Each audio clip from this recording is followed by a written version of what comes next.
Hi and welcome to my presentation about the documentary about Blackfish.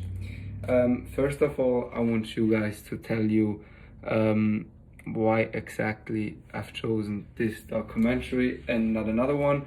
The reason for that it is a simple one. When this accident happened a few years ago, I obviously still lived in Switzerland, and it was even over there a big thing. I think this accident was a big thing all over the world because three people were killed, and the whole program has been shut down since then. Another reason why I've chosen this documentary is because I went like approximately 10 years ago to a cruise, and that was like the first time when I had the chance to see an orca. And since then, I would say I fell in love with orcas because they are such beautiful animals.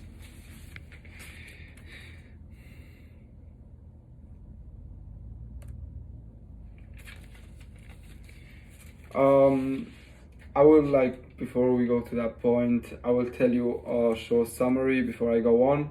In the documentary of Blackfish, the whole focus is on Tilikum. Tilikum is that orca who has killed three people.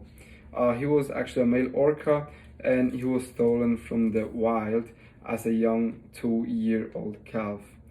Um, an interesting fact about orcas is that they actually wild orcas live in inseparable family groups, and each with its own culture and language.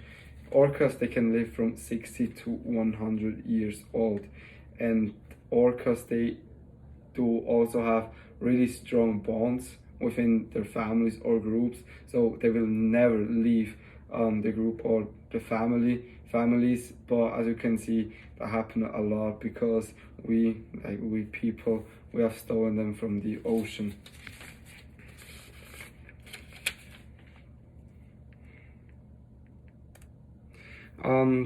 To a stunning statistic, a remarkable statistic that I have found is from a University of Exeter, and I found out that male orcas younger than 30 were 3 times more likely to die in the year after their mother's death than those with surviving mothers. For males older than 30, the risk of death increased more than eightfold. So, as you can see, when you steal a 2-year-old calf from the ocean, you take him away from his mother, and he has like the risk to die sooner. The risk to die sooner is way bigger than of other orcas.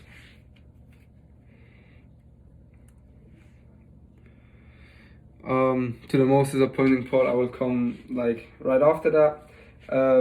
Actually, yeah, as I have already told before, they have ended the orca breeding program after that accident, and it was actually way too late. They should have done it earlier. And the sad fact is that Tilikum spent his final days in isolation and died in captivity on January 6, 2017, after spending 33 years away from his mother.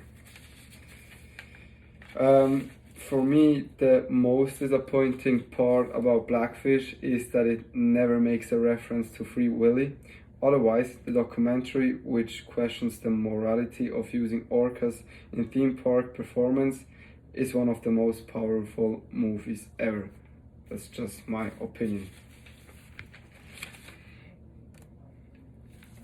My overall value, when looking at the film, it shows mostly the dangerous side of orcas and how it was captured at such a young age and the history it had with killing, but it doesn't really show what it did to SeaWorld or the trainers that trained these orcas to become the best performance they are.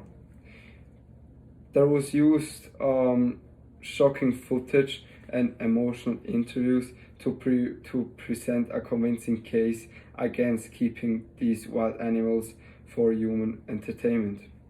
My thesis is we shouldn't abuse animals for our enjoyment. That's it. Thank you very much for listening to my presentation.